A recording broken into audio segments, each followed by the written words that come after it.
Alam ko marami na ang mga bagong tulay na matataas ngayon sa Pilipinas.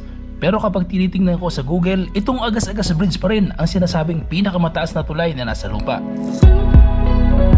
Dito ito matatagpuan sa lugar namin sa Southern Leyte, sa Barangay Kahupian, Sogod, Southern Leyte. May taas na 89 na metro at 350 metro naman ang haba. Sa sobrang taas nito, talaga namang nakakalula kapag dito ka pumuwesto sa bandang gitna.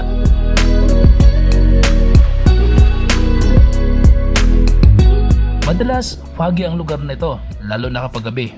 Kaya swerte mo kapag dumaan ka dito na may ganitong clearing ang paligid. Dati kasi, nung wala pang tulay dito, buwis-buhay talaga kapag dito ka dadaan. Kasi ang kalsada nasa gilid lang ng bangin at laging gumuguho ang lupa. Kaya ginawa na lang ito ng tulay para matapos ng problema sa malubak at delikadong daan dito.